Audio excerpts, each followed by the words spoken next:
Is a man any less of a man or a viable, productive male simply because he does not make as much money as his wife or his female significant other?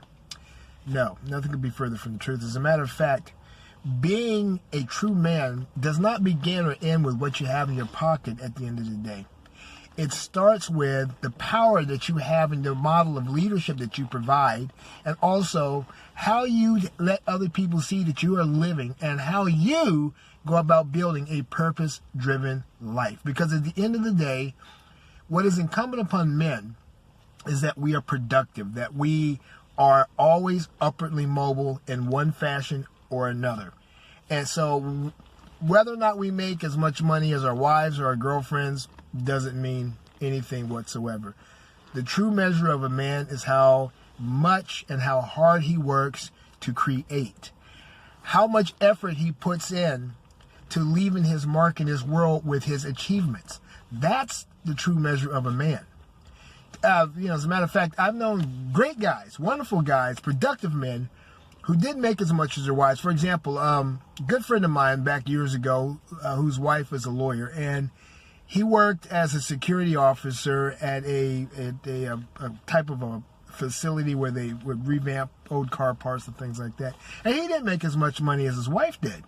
As a matter of fact, not even close to as much money as his wife did. But he was still a great leader. He still provided beautiful, positive male leadership to his wife and to his family. He demonstrated to his sons with his example of what a real man is. So his sons could go on if they wanted to. I don't know since then what they've done, but by his example alone, and his example touched me as well.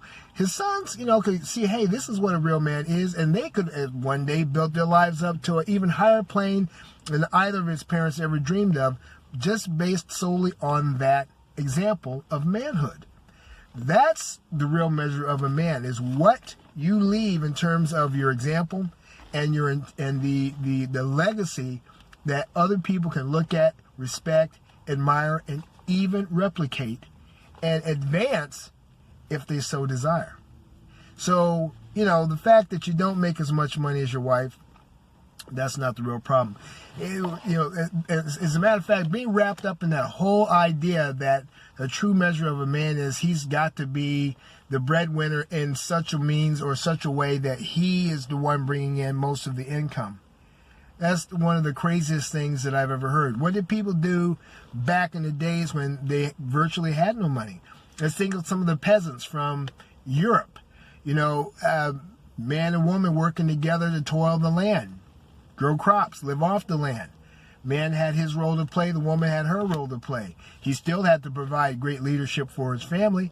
It didn't mean that he got out there and he tilled the ground more than his wife did, or furrowed more rows of crops than his wife did, so he can maintain his so-called manhood, or so that his masculinity wouldn't be diminished in any way. No, they worked together.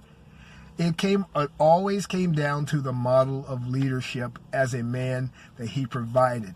That's what counts the most. All this stuff about, well, I've got to make as much, and all this rigmarole is nonsense. Because the only thing that a woman wants a man to be at the end of the day, regardless of who makes more money, is she really wants him to demonstrate that he is a true man. And that always comes back down to the power and the model of leadership that a man provides, not what's in his pocket at the end of the day. Now, of course, naturally, if he makes more money than her, that's almost circumstantial in a lot of ways. It also could be by design. It could be that he just set out to make more money than her so he can make himself feel better about himself. And if a man does that, let me tell you something, he's weak. All right, I'm going to put it straight out there.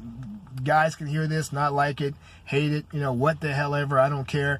If he is only trying to make more money than his wife or significant others so that he feels like he's a real man, then he's weak, because he misses the entire point of what true masculinity is and what true manhood is. He missed the whole point. It ain't got nothing to do necessarily with what you have in your wallet. It has everything to do with the power in your model of leadership.